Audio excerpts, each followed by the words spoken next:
da da da di Masar me radi Mama me watamu Masar me radi Jakron krona tomi Na masar me radi Shaba Masar me radi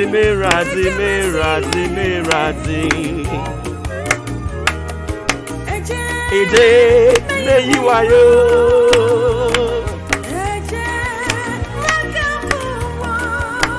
Atire amansan wonia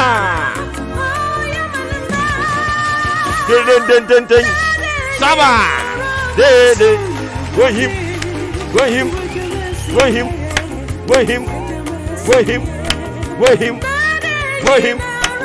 him da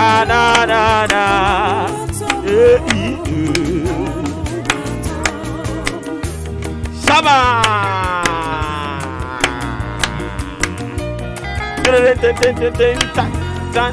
tan ha Yaba sorry nyamino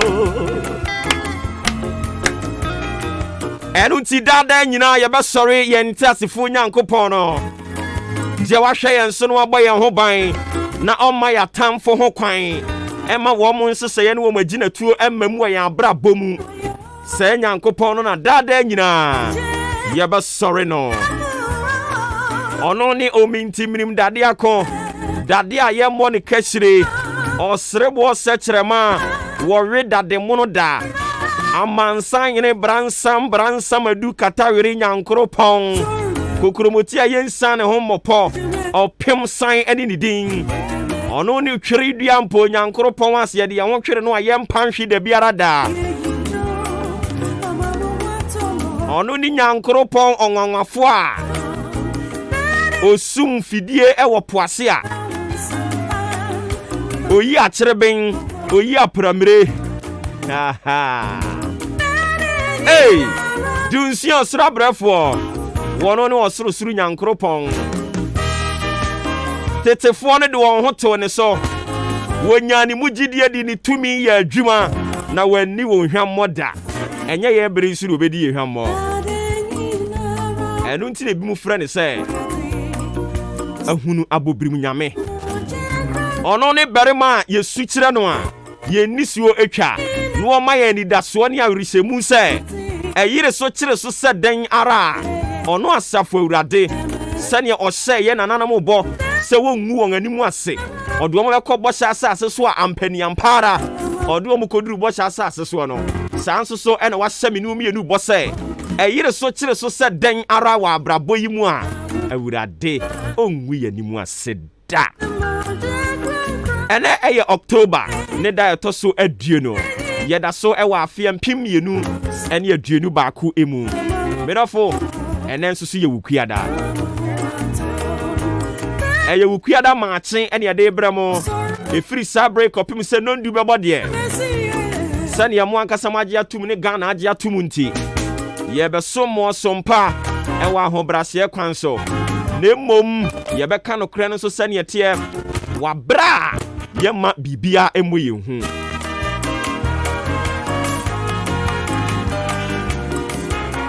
yewura odi ankan kwa me yeboa ne di anim toto nioma adwempa yin Kofi Mensa ka no ho ko bi ken so ka ho bi kwa me asante ehyelai ede yenyina yasi nkonwa no pai yede Maakye ede bremo midin Obuoba Ofori Amanfo ensuro jaba akopa maka ye ka no kra ne kyerɛwo na wo se wabufuo pompa pae a ye he wadi mudin ye se yamanga adwen aye adwen abi na ata na awa ata na abi na awa kyerɛ me ensen nanka ya bra anka ya sekete ada eti yen sekete na ne de na ye da so agyinam ye som oman no som kese Devi ameka so so yo hene. Oh, you're a politician. we are penny be a boo ho. Na per se, what's some bekan and say a better tennis than your basadia. And you know boo ho, who do lame. Mammy, if you could do any baby crow. Or you will be any lame, be any lame. It is a would do lame with ya. And yeah, will be unfashioned to tarot. Sans a yet a galam send you to. It is a want to say galam safe 1 man and I'll be with ya. And yeah, the better tarot. One hour MP, 1 hour DC, 1 hour wine, you bet kind of cranach row. Tia, near queer name.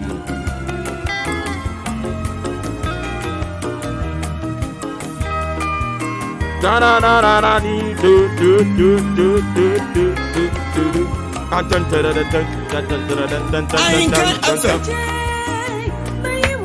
Yeah, baby, why yo? Saba, Achime, Amansai.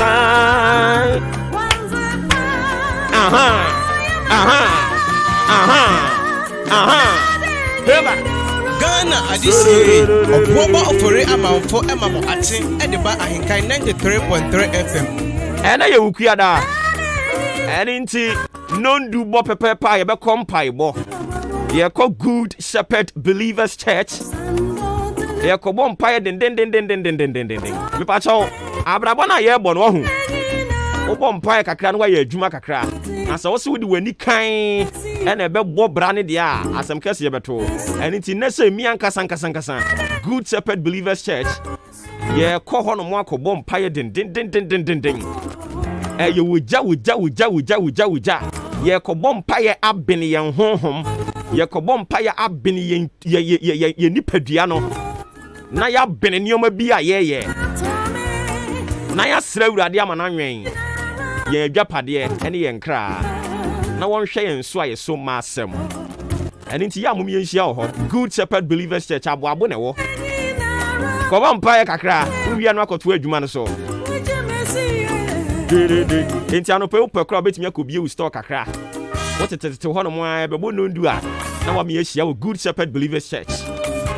Empire mo kiti pa.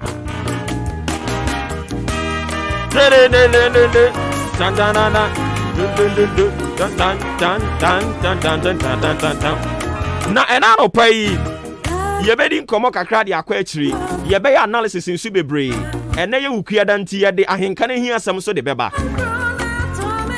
na ne wo mu nie ye be san so ahwe ahonidie ensem enra ne to aso anase ye hyase ane ye bon komo de afa achema boabo emrantie bi si emfanto mpanimfo no anim omo amo aboabo no omo so omo mamu firi na kopimu fiada agyanan no esi kwan no ho no a eyi kan no mosi mo hunu na nya de pade a omoso mo ma mo firi nei enra mpo emo ma mo firi nra no akopi mu fiada omo hunu bibia mfa agyanan no e wa atema boabo esi kuro mu pi na edi nipa wu no mo anya bibia mfa ho a omoso mu ko bu agum tie mi se me support wo mo Munya bibi mfa ho because e bon omo etempotem ho no mo de no wonder so be hye obi anu aye kese ye e do paso ye kese anu akọ ha dan finfin mu ho me ma wo nansa pe wo be huhuru ama wani beje ho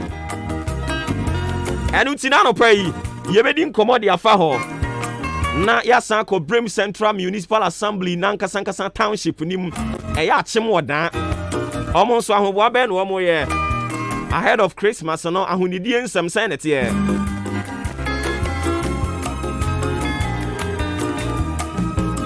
na ye bedi no nsumu nkomo na onimu se ya me no kasa yi ya sign atufu omu ana ai yatum 7% na ede a whole lot of conversations in aba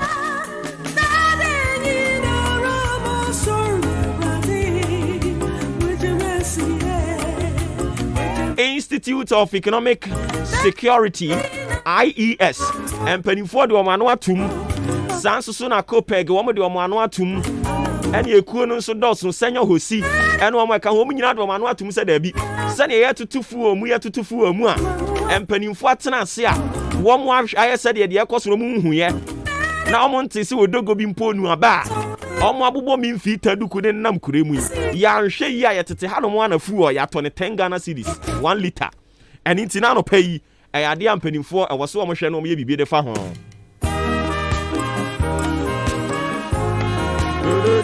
ɛno nti yɛbɛdi mu nkɔmmɔ ɛde ama mo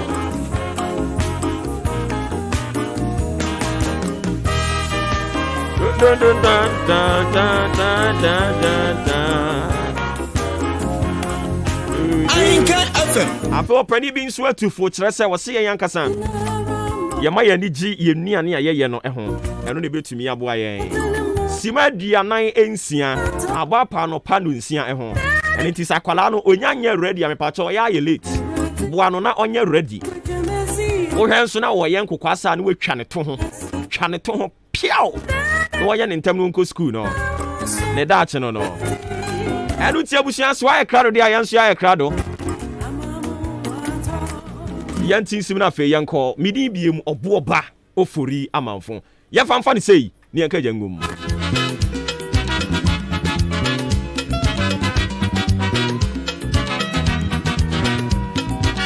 Ghana adisie Obuoba Ofori Amanfo ema mo ate de ba ahinkan 93.3 FM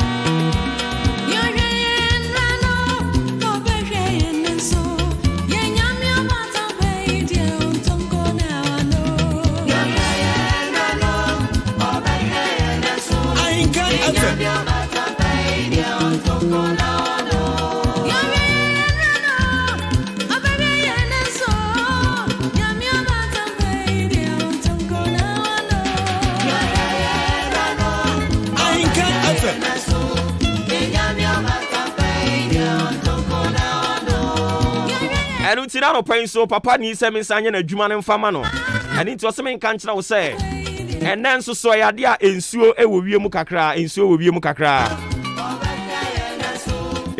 wiem ɛno nti wototo nneɛma no ahwɛ kwan a bɛfa so ɔbɛyɛ ne yie tantanana tontororo ɛno nti fira nɔpɛ yi akɔkɔpem anwummerɛ no ɔse nsuo bɛtɔ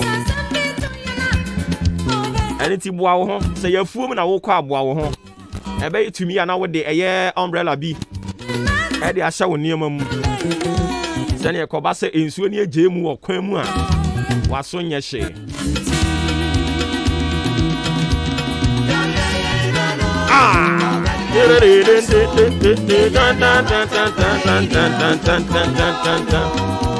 Onyankopɔn bɛhwɛ wo so ɛno ne bɔ sa wahyɛ yɛn ɛne nti ya no ate aseɛ de ama me afei me dɔfo fa wo Bible no ɛha ne hia no fa wo Bible no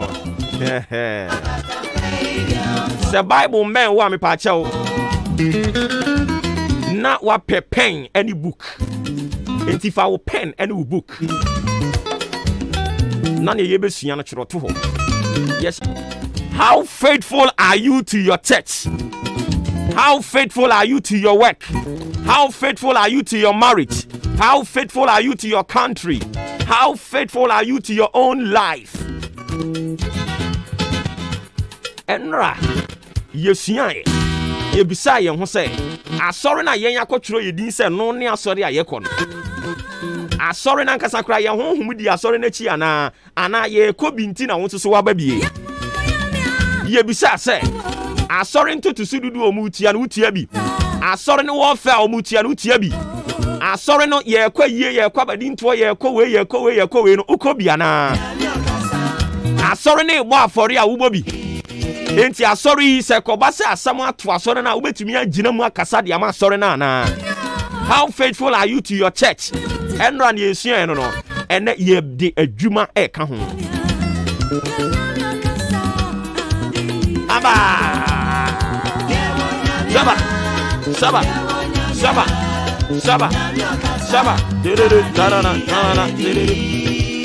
Anything I don't praise you, say, how faithful are you to your work? Baby, are you faithful to the work? Are you faithful to the business? Ebi ana when you be a juma, e one customer juma na woye. but what can't tell who say one customer jumana wo no every day bi obe market susu 10 cedis nia wo ka kire wo hunu no afei ebra no so na wo se wo yi 10 cedis ne de to se ne wo ankasa wo kan ye no a na wo de nsem yi wo ho ano nti wadwuma no unye faithful mfa ma dwuma no. You are not faithful to your own business. One person wadwuma no wama want some timeline bi say sebere we so a mesesa bob ye bo ha yi sebere we so a fan I bo ha yi mesesa no ebere no so ye wasa no way you wani. You are not faithful to your work. You are not faithful to your business.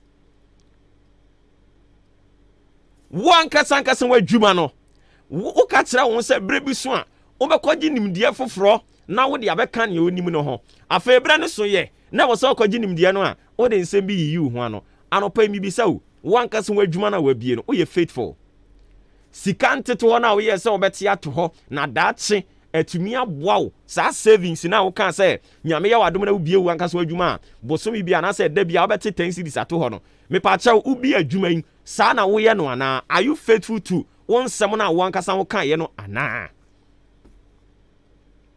ebia na ye obi adwuma na wo de wo ye enya wo ankasa wadwuma obi adwuma na wo ye no adwuma no wo ye faithful de ma adwuma no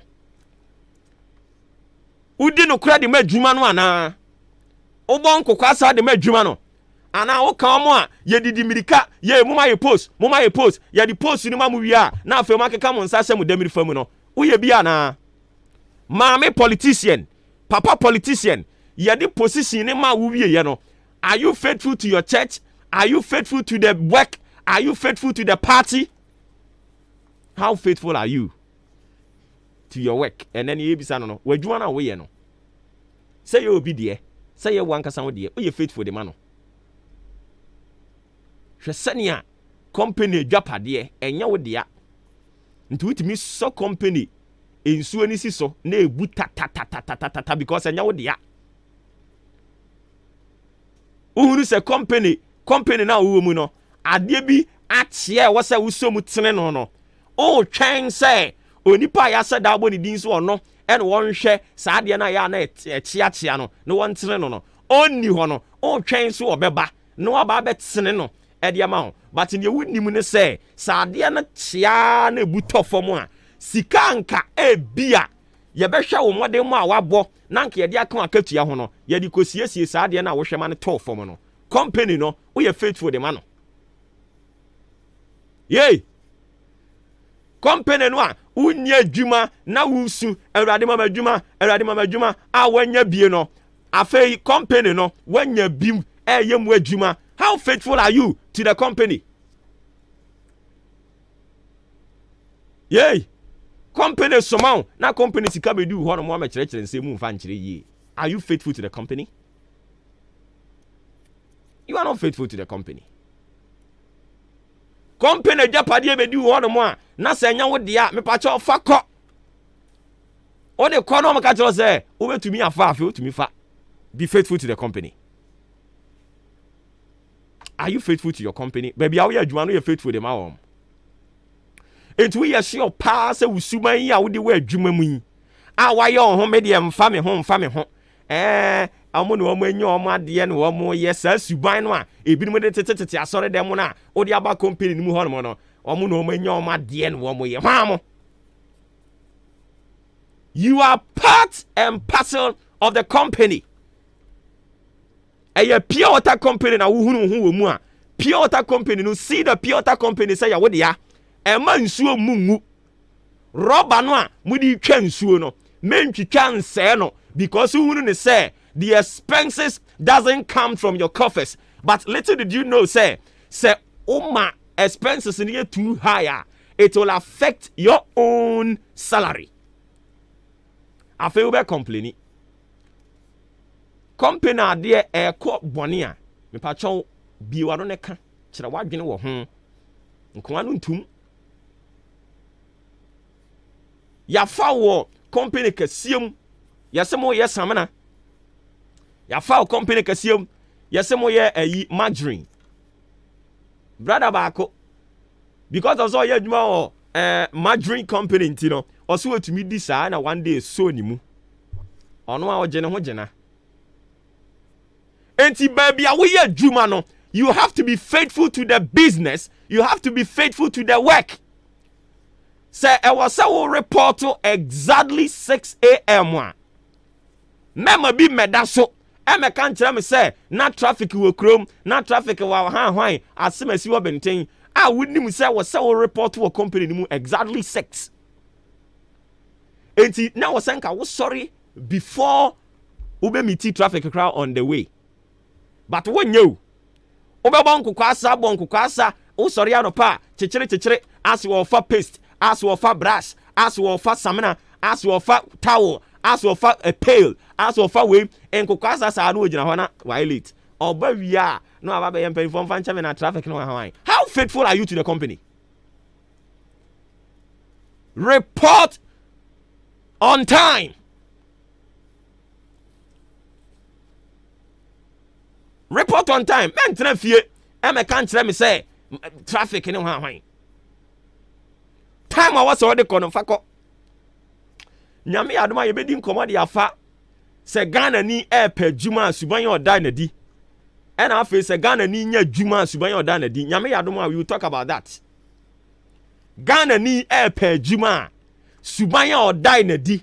Afa onya djuma ni wi a suban ye oda na di. Ghana ni so pe djuma, Ghana ni you unemployed. No tifie, no pe djuma. Uhwe nibre ene ahofama ne ahokeka aya na wo de pre si ebefo na adwuma mu afa unya fo na adwuma ni mu wie pe ono kire se hwe me na mo suba bi o boss wankasa ni wo beyi no dia kire ebre nyanso ye aye be kasa afa no ho but anopa dia me bisa a simple question. Say company na uwom ene suban na o dai na di wo company mu enne no ebi enna no ya uhuru ho say untumi mie bi but me mpa ebo ne say nyankopon ma wo mie company ni bi wo be bie bi wo pe wo mpeu awurade be hyira wo na wo be bie sa company ni bi maka cho say wotie Maakye anopa nko ade a ye ne awurade wo yedie apam ye ne awurade wo nkwatenten apam nti ya no ahye ne nso ama me say ye ne awurade e wo yedie apam ena nkwatenten apam se wotie Maakye dwumadie nko ade a enti wo pew ubeye yie wo benyini ache nanso so se ubeye yie wo benyini ache ni mu asetena ni mu de no ejina na montu a wutu no ene eso odi mami mi sa me question na fe mi fancy usuban ya wo de wo company na wo mu no ba bia wo ye adwuma no wo abisa wo suban na wo di wo mu no abraba wo da na di wo company ni mu sane ya wo ya wo ho media bosumi so amadima katua media bosumi so amadima katua sa subana wo de te company ni mu no bra madam se company ya wo dia e na wo suban obi di bi pie wo company ni mu a etinga be okay wani beje hey company bi amfa ho wo dia ne se wo yese churchro nipa din enti nipa din no ane hia wo o ne yese bomma nti ma bo no ane hia wo